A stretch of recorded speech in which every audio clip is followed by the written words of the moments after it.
शब्द संस्कृति के इस मंच पर आपका स्वागत है। कभी गांव की गलियों से गुजरिए तो एक दृश्य अक्सर नजर आता है। दरवाजे से बाहर आती स्त्री और चेहरे पर आधा खिंचा हुआ घूंघट। न कोई कठोर नियम, न कोई लिखी हुई आज्ञा, बस एक सहज संस्कार, जैसे कि जीवन का कोई ज़रूरी हिस्सा हो। और जब आप गांव के किसी घर में मेहमान बनकर पहुंचते हैं तो वहां भी कुछ ऐसा ही दिखता है।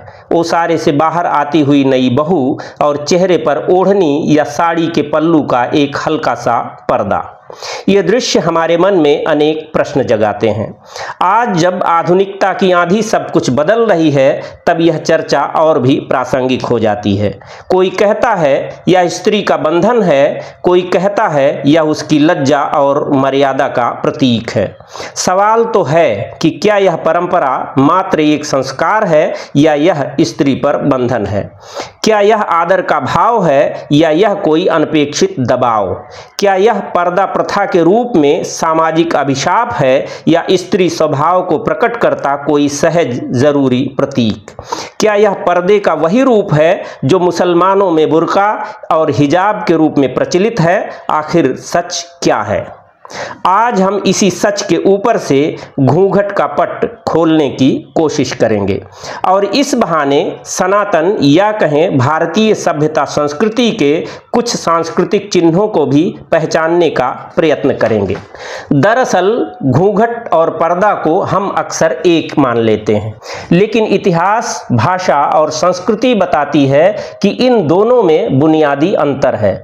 बुर्का और हिजाब स्पष्ट रूप से पर्दा है, पर घूंघट का मामला पर्दे के आसपास होते हुए भी थोड़ा सा अलग है।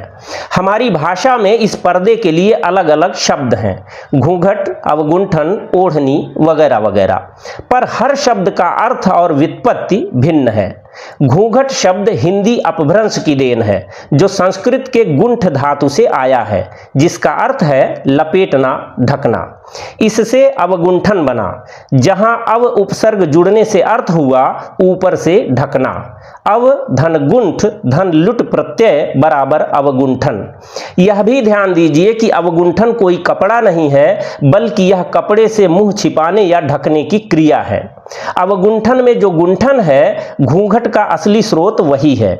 जब यह घूंघट बनता है तो स्त्रियों की साड़ी, ओढ़नी, चुनरी आदि का वह हिस्सा हो जाता है जिसे जरूरत पड़ने पर सिर से खींचकर मुंह ढक लिया जाए। इसके बावजूद अंततः घूंघट कोई वस्तु, कोई कपड़ा नहीं, बल्कि परिस्थिति जन्य स्थिति है। जब तक ओढ़नी, चुनरी, साड़ी का एक सिरा सिर से नीचे आकर मुंह को ढकता है, तब तक वह घूंघट है, और जैसे ही वापस सिर या शरीर पर वापस जाता है, वैसे ही घूंघट का अस्तित्व समाप्त हो जाता है। पर्दे की बात करें तो यह फारसी का शब्द है, जिसका मूल अर्थ है ओट, आड़, झिल्ली। हिजाब शब्द अरबी से आया, जिसका शाब्दिक अर्थ है दीवार या रुकावट। इस प्रकार व्युत्पत्तियां स्वयं ही हमें बता देती हैं कि ये सब अलग अलग परंपराओं की उपज हैं, एक दूसरे की स्थानापन्न नहीं। यदि हम प्राचीन भारत को देखें तो वैदिक युग में स्त्रियों के लिए किसी घूंघट या पर्दे का उल्लेख नहीं मिलता। गार्गी ने जनक की सभा में याज्ञवल्क्य से कठोर प्रश्न पूछे।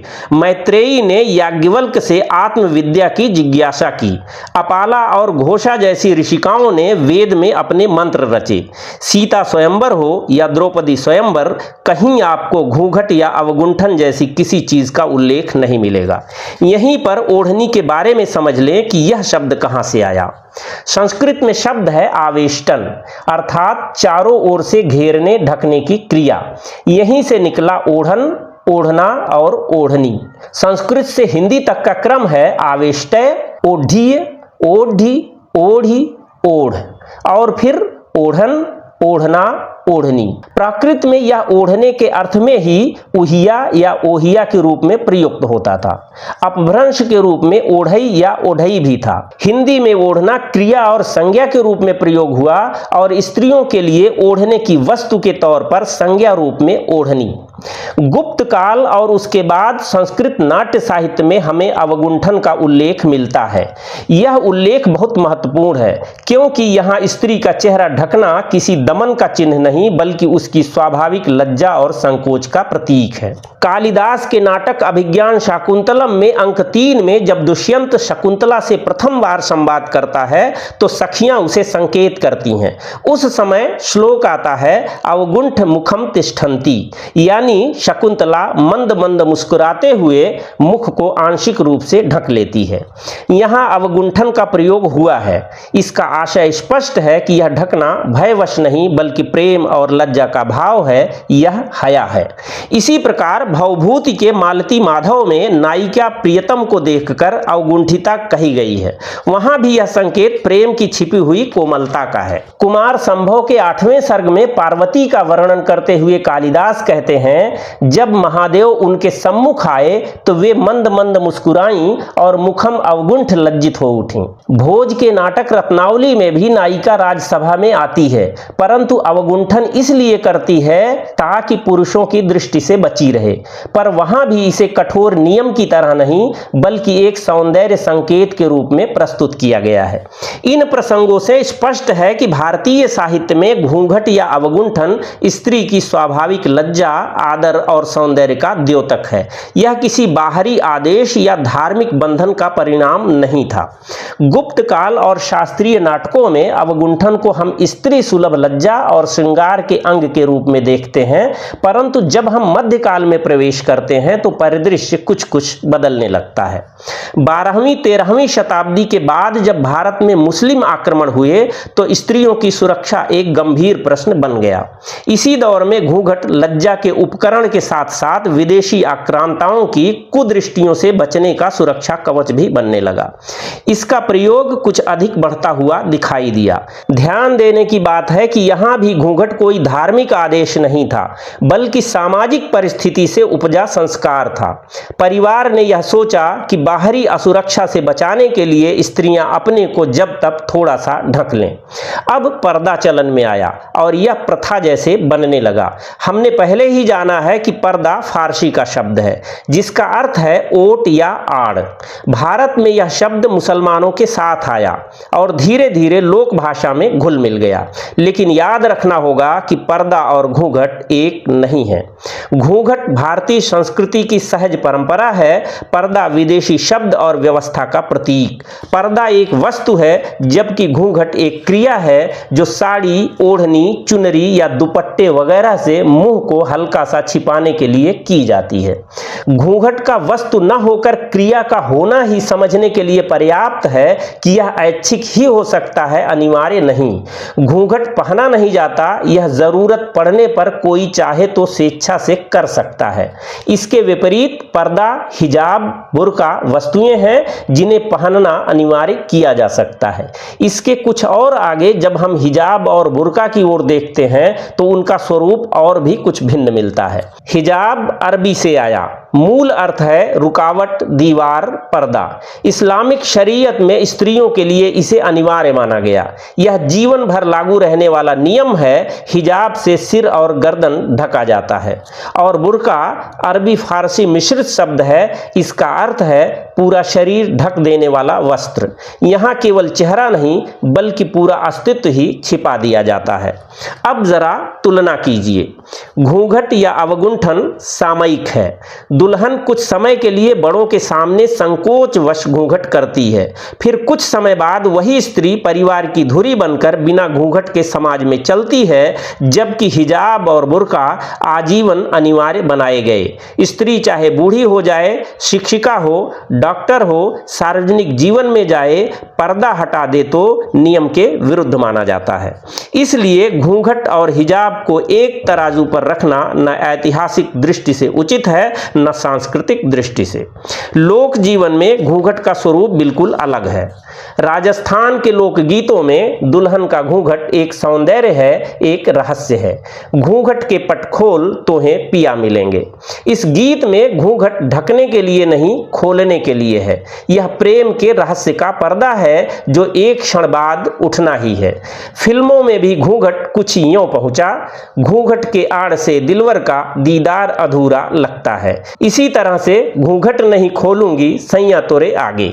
ये सब वर्णन एक विशिष्ट सौंदर्य बोध और स्त्रियोचित लज्जा भाव को व्यक्त करते हैं। बिहार और उत्तर प्रदेश के गांवों में बहुएं अब भी बड़ों के सामने हल्का सा घूंघट करती हैं, पर यही बहुएं खेत में काम करते हुए, कुएं पर पानी भरते हुए या बाजार जाती हुई बिना घूंघट के दिख जाती हैं। इसका अर्थ यही है कि घूंघट कोई कठोर नियम नहीं बल्कि अवसर विशेष का संस्कार है। दक्षिण भारत में स्थिति कुछ अलग रही। वहां स्त्रियां मंदिरों में नृत्य करती, उत्सवों में भाग लेती और उनका पल्लू सम्मान का संकेत होता था। घूंघट जैसी परंपरा वहां उत्तर भारत जैसी गहराई से नहीं जमी। इससे हमें यह शिक्षा मिलती है कि घूंघट भारतीय समाज का एक परिस्थिति आधारित रिवाज है। यह न सर्वत्र अनिवार्य है, न जीवन भर बंधन। समय के साथ हर परंपरा बदलती है, घूंघट भी बदल गया। आज के महानगरों में यह लगभग लुप्त हो चुका है। बहुएं दफ्तर जाती हैं, गाड़ी चलाती हैं, विश्वविद्यालय में पढ़ाती हैं, वहां घूंघट का कोई स्थान नहीं है। पर गांव और कस्बों में यह अब भी जीवित है, पर एक नए रूप में। अब यह पूर्ण आवरण नहीं बल्कि एक हल्का सा संकेत है। कभी आप किसी विवाह समारोह में जाएं, दुल्हन मंडप में बैठी है, हल्की लाल चुनरी से चेहरा आंशिक ढका हुआ है। यह दृश्य हमारे मन में एक भाव जगाता है। यह लज्जा नहीं, यह सौंदर्य है। यह बंधन नहीं, यह श्रृंगार रस का अंग है। जैसे ही 7 फेरे पूरे होते हैं, वह घूंघट धीरे धीरे हटने लगता है। यही इसकी असली प्रकृति है। घूंघट अस्थायी है, जीवन भर का बोझ नहीं है। इसके विपरीत बुर्का और हिजाब स्त्री को जीवन भर ढके रहते हैं। यहां तक कि विदुषी, वैज्ञानिक या चिकित्सक सबके लिए बुर्के के भीतर अपनी पहचान छिपाए रखने को कहा गया है। यही कारण है कि घूंघट और हिजाब को एक जैसा मान लेना सरासर गलत है। अब प्रश्न यह उठ सकता है कि क्या सचमुच घूंघट पूरी तरह निर्दोष है? क्या कभी स्त्री पर दबाव नहीं बना? इसका उत्तर है कभी कभी बना भी, विशेषकर उन परिवारों में जहां परंपरा को जरूरत से अधिक कठोर बना दिया गया। परंतु यह अपवाद अधिक है, नियम नहीं। भारतीय संस्कृति का मूल भाव स्त्री को परिवार की धुरी मानता है, यह हम सब जानते हैं। यही कारण है कि अधिसंख्य मामलों में घूंघट कुछ समय बाद अपने आप समाप्त हो जाता है। आज के साहित्य और सिनेमा में भी यह दृष्टिकोण झलकता है। जहां गांव की बहू है वहां घूंघट दिखाई देता है, पर वही स्त्री जब कहानी में आगे बढ़ती है, जिम्मेदारी संभालती है, तो घूंघट अपने आप हट जाता है। यह सांस्कृतिक प्रतीक है। भारतीय स्त्री जब नई बहू होती है तो संकोच में रहती है, और जब परिपक्व होती है तो समाज का नेतृत्व भी करती है। आप स्त्री और पुरुष की प्रकृति प्रदत्त मानसिक संरचना को मनोविज्ञान के सहारे समझेंगे तो घूंघट जैसी चीज बिल्कुल सहज नजर आएगी। आप नाम बदल दें तो भी घूंघट या कहें शर्मा जाने, लजा जाने, हया का ख्याल रखने की प्रवृत्ति स्त्री में कुछ अलग ढंग से दिखाई ही देगी। अब यदि व्युत्पत्ति की दृष्टि से पुनः देखें तो चित्र और स्पष्ट होता है। घूंघट अपभ्रंश से निकला, संस्कृत गुंठ धातु से, अर्थ है लपेटना, ढकना। अवगुंठन है संस्कृत में अवधन गुंठन, अर्थ है ऊपर से आवरण डालना। पर्दा फारसी का शब्द है, मूल अर्थ है आड़, ओट, झिल्ली। हिजाब अरबी से आया, मूल अर्थ है दीवार, रुकावट। यह स्त्रियों के लिए धार्मिक आदेश के रूप में है। बुर्का अरबी फारसी का शब्द है, अर्थ है पूरे शरीर को ढकने वाला वस्त्र। यानी शब्द अपने अपने समाज और परंपरा की मानसिकता को प्रकट करते हैं। घूंघट और अवगुंठन के पीछे भाव है संस्कार और लज्जा। पर्दा और हिजाब के पीछे का भाव है आदेश और नियंत्रण। यही मूल अंतर है। और अंत में याद रखना चाहिए कि हमारी भाषा में कई और शब्द हैं जो इसी परंपरा से जुड़े हुए हैं। जैसे कि ओट, यह हिंदी का शब्द है जिसका अर्थ है आड़ या छिपाओ। ओट लेना यानी किसी के पीछे छिप जाना। चुनरी राजस्थान और उत्तर भारत में स्त्रियों की ओढ़नी है। संस्कृत चित्रणी से आया जिसका अर्थ है रंग बिरंगी। चुनरी के और मूल में जाएंगे तो संस्कृत का शब्द मिलेगा चूर्ण।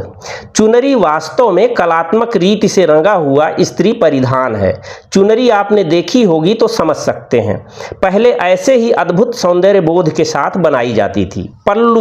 पल्लू यानी साड़ी के आगे का भाग, यह संस्कृत पृष्ठलंब से निकला है जिसका अर्थ है पीछे लटकने वाला। इसका स्रोत पल्लव भी माना जा सकता है। इसके बाद एक शब्द है ओढ़नी। प्राकृत से आया हुआ हिंदी का सहज शब्द है जिसका अर्थ है ओढ़ने का वस्त्र। इसके बाद एक शब्द है दुपट्टा। संस्कृत के दुपट्टी शब्द से आया।